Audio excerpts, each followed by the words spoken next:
Hi, I'm Bob Alicia, Technical Applications Specialist with the Mobile Electronics Division here at Alpine. Welcome to our fourth and final videotape in the Power Installation Series for 1991. We're going to review probably the 10 most asked questions here this year in this videotape. There's been a lot of new technology and whatnot, and sometimes there's things that need some clarification. I think we'll probably start with the very first and most important question we are often asked about the 8040. So let's begin.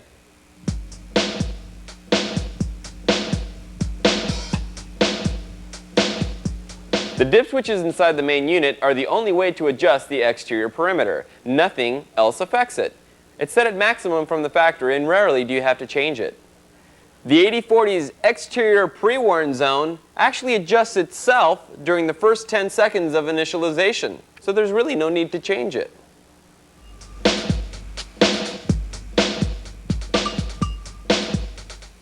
Just a reminder, the exterior pre-warn zone is only adjustable or changed by the dip switches inside the brain. The interior zone is only adjustable through the remote control.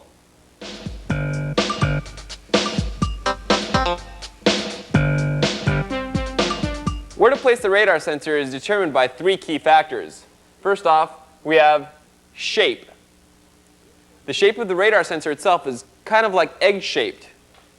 The size of the vehicle, the interior size that is, and the metal surfaces inside the vehicle. Metal will actually shadow the beam coming out of the radar sensor, meaning it cannot get through it. Let me show you exactly how it works. In the case of a smaller car like this, placing the radar sensor underneath the center console will often work well. That's because this is all made out of plastic and it'll fire right through it. And also, the transmission hump is right here in the center, and it'll help to couple the grounds. In the case of a van or a sports utility vehicle, why don't you take the sensor and mount it up towards the front and angle it pointing towards the rear. This will take the beam, send it back towards the rear of the vehicle, and our adjustment will remain the same from left to right. Now remember, regardless of where you place the sensor at in the vehicle, to keep the wiring loom tail pointed to the rear, to the front, up, or down in the vehicle. This is because the sensor itself emits the beam more consistently here off the sides than it does in this direction here, where it comes off of the back.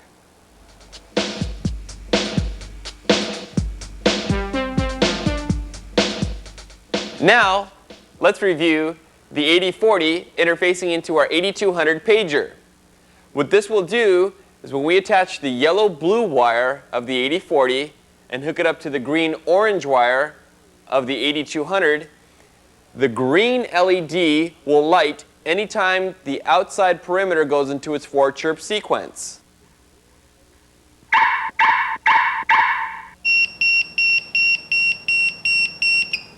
If I reach into the vehicle or set the alarm off completely, it then pages us on the red. Now let's review code ROM technology when adding remote controls or doing multiple car operation.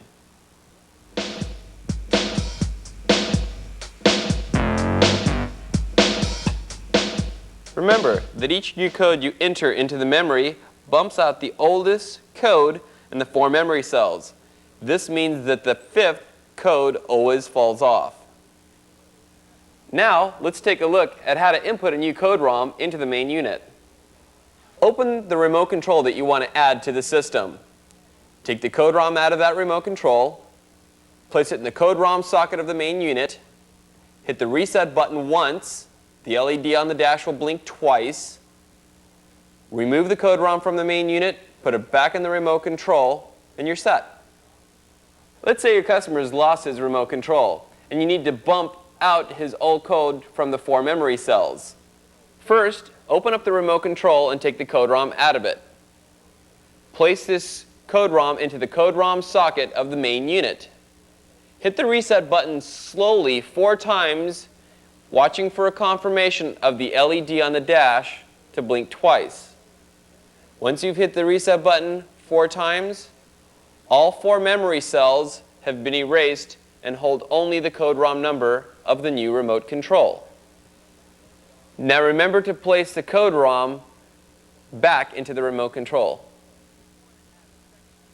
If you want to add a second new remote control into the system, simply take the code ROM out of the new remote control, place it in the code ROM socket, hit the reset button once, and you will see that of those 4 codes that were the same earlier, you've pushed out one of the old codes, and the new code is down here on the bottom.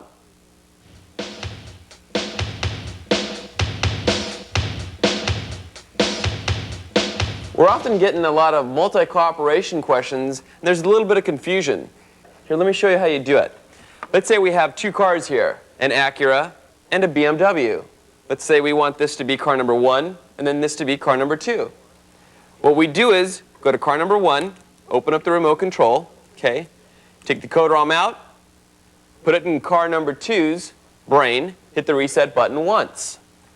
Take it back out, put it in the remote control. Go to the BMW, open it up, take the code ROM out, put it in car number 1's brain, and then hit the reset button once. Take it back out, put it in the remote control. Now we've successfully stored the code ROMs into memory. To assign the car that we want to be number 2, which basically we want that to be as a BMW, we go to the dip switch inside the brain, flip it like the sticker says to second car, hit the reset button once, and leave it that way. Now, since this dip switch is set at number 2, this is the second car. And then this is the number 1 car. That's it. Tech tip. When the main units are not the same model number, consult the Multi-Car Operation Handbook.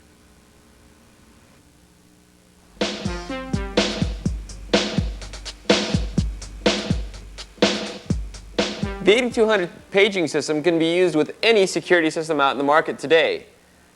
The code is preset from the factory, so you don't have to mess with it in any which way, shape, or form. The 8201 and 8202 pagers work only with the 8080. The batteries actually have a black bag that's taped to them that includes the code ROM that determines the code in which it operates at. The code ROM has to go into the 8080 brain and stay there so the 8080 knows which code to send to the pager itself.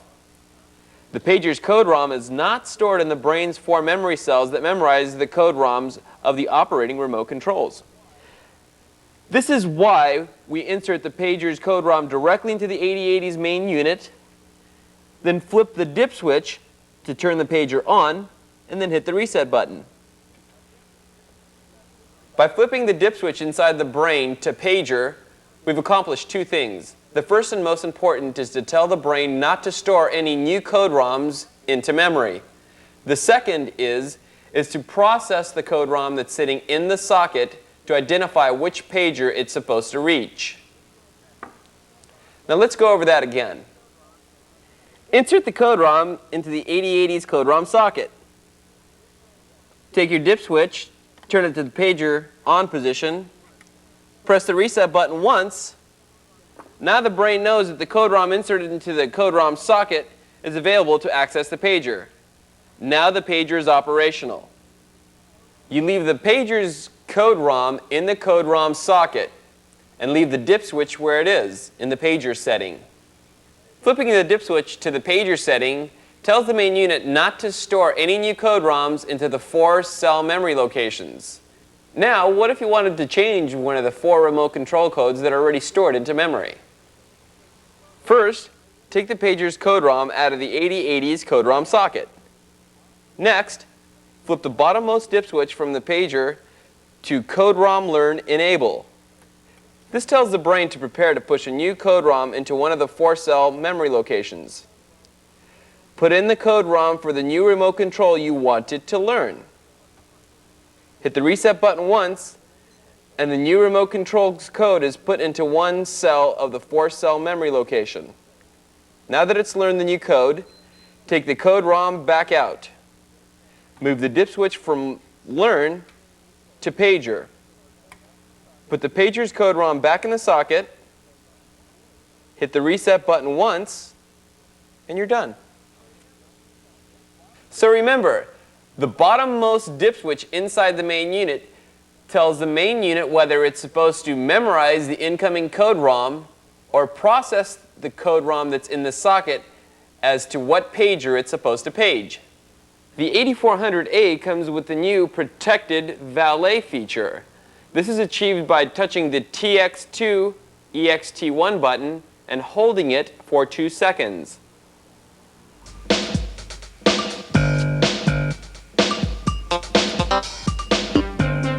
Whether the door locks are 3-wire positive trigger systems, 3-wire negative trigger systems, 5-wire reverse polarities, or Mercedes-Benz. Always pull the switch out to determine what's going on at the switch itself. Then find the wires in the kick panel. For a review, it's helpful to refer to our #1 video installation tape or our door lock diagrams manual. We often get a lot of phone calls from installers who can't figure out why the main unit, when switched to positive door switch input, triggers itself usually about 30 seconds after it's been armed when there's absolutely nothing attached to the main unit. Here's why. Think of it as a closed loop circuit. This means that the main unit has to see the ground from the dome light filament so it holds itself from triggering, meaning the unit has to see the ground. If we take the dome light bulb out of the circuit, meaning the dome light is no longer in the car, or there's too much resistance between these 2 points, then the main unit, relying on this ground, automatically triggers itself. In the negative door switch position, this is not a problem because it doesn't care whether it's seeing positive from the door switch or high impedance. So remember, in the positive door switch position, it has to see the ground from the dome light filament.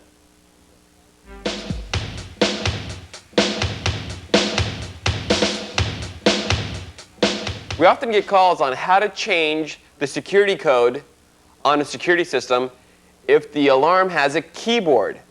This is real simple. You need to either reset the main unit, which in the newer units, basically you just push the reset button, hold it for 1 second, and let it go. Or in the case of the older units, disconnect power for about 10 to 20 minutes, plug it back in, and then the procedure is the same to program a new code. This is how it's done. Press and hold the code button. While you're pressing and holding the code button, enter your new 5-digit code. When you press the last digit of your 5-digit code, the keyboard will then beep, and it's all set. Let go of the code button. That is now your new code. That's it.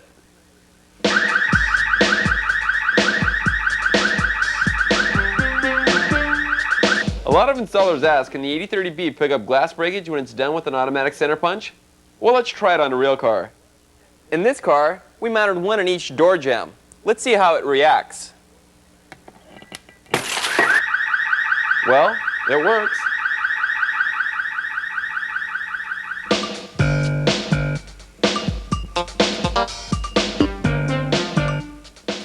Now let's get into cellular. The most popular or frequently asked question that we often get is how to get the serial number or ESN of our older Alpine phones. This is really simple.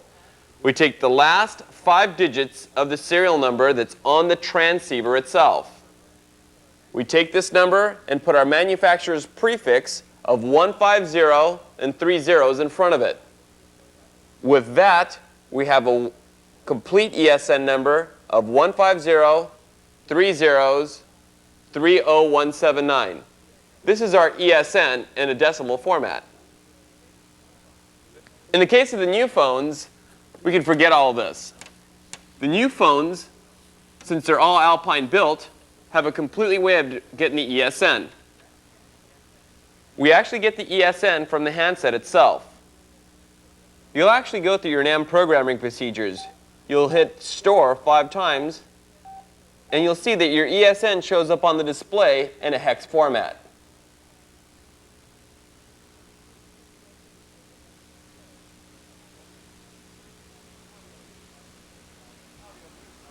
To achieve audio mute on the older Alpine phones, you simply take the red and green wire that's coming out of the little RJ11 port there and attach it directly to the pink, white, and blue wire coming out of the back of the head unit.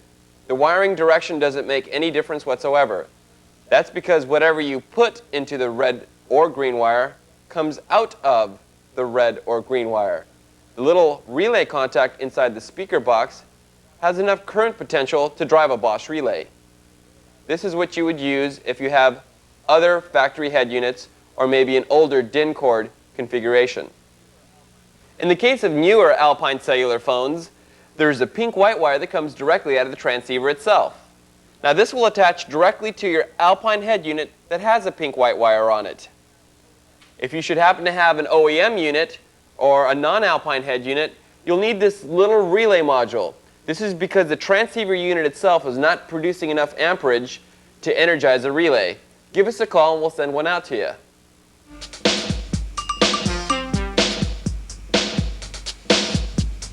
The new Alpine 9542 mobile cellular telephone has what we call ACI. ACI stands for alphanumeric storage capabilities. That means that we can actually tag a name to the phone number itself instead of guessing who that phone number might belong to. C, which stands for communicator capability, and we'll go over that in a couple seconds. But let me show you what I stands for. The I stands for incoming phone number storage. That means that if we're away from our cellular phone, if somebody should happen to call, they'll actually hear a recording telling us and instructing us to input our phone number over a touch-tone phone, and it will actually show this phone number on the display of the phone. Let me show you how that works. Hello, your call cannot be answered now. Please wait for the tone, then slowly enter your area code and telephone number. The phone will say next after each digit is received. If you make a mistake, press the star key and re-enter. So as you notice there, he's already told us what to do. So what I'll do is I'll enter my phone number I'm at. Next, next, next, next, next, next, next. We're done. That's all it takes. We can hang up the phone, and when we come back, we'll actually see the incoming phone number shown on the handset. Let me show you that. If there was a call in your absence, the display would be reading it. To recall it, press the function key and then the message key. It'll show you the phone number on the display. And if you happen to have a match of a name to that phone number in your alphanumeric storage memory, you would actually be able to match the name for you, and it'll also show you the time that that person called. Now let's get into the communicator aspect. The communicator aspect of the 9542 allows us to store a phone number into memory. This phone number will be activated once your security system, regardless of make or model, it doesn't even have to be Alpine, has been triggered. This sequence is started by the siren sounding. What will happen is our portable phone here will ring, and you'll hear what it sounds like for the incoming commands. These commands will tell you exactly what to do as far as inputting your correct code. We've got the call. Let's answer it. Let's listen. Your security system has been tripped. So now it's asking for my 5-digit code. Next, next, next, next. Code accepted. Once the code is accepted, you'll see that we can now carry on a two-way hands-free communication conversation with whoever's inside the car.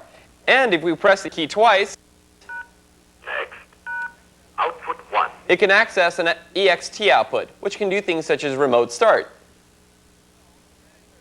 Well, that ends our video. And a year filled with technical support and some other product and technical guides that we've made for you, such as product brochures, product and training videos, technical manuals, questions and answer guides, educational kits for reps, security displays for your stores, and outstanding telephone technical support. Keep an eye out for this troubleshooting manual. It'll come with the video that you have here. Well, I guess that about wraps it up. I need to thank you for watching, and let's check out some of these outtakes from our previous videos. Until next time, see you later. I like this phone, Yeah, Bob. it's pretty cool. No. I really like this phone, Bob. Terry, say goodbye. See you next time, if Bob gives me this phone. Terry, come on, be reasonable. I can't. It's the I only like this phone, Bob. Terry, I mean, Aw, let's see what I can do. attaboy, Bob. So this video's for the installers? What kind of guys are they? I got my watch. This man kept beating his goat with the stick.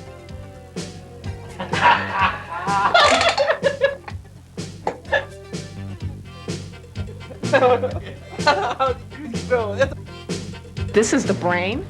Oops, sorry. Trying to teach it, like, I guess, to like sick or attack like a guard dog, and the goat actually nailed him one time.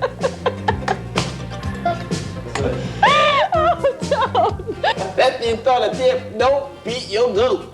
Okay, goodbye. No, thank you. I'm leaving. No, I'm serious, for real. Goodbye.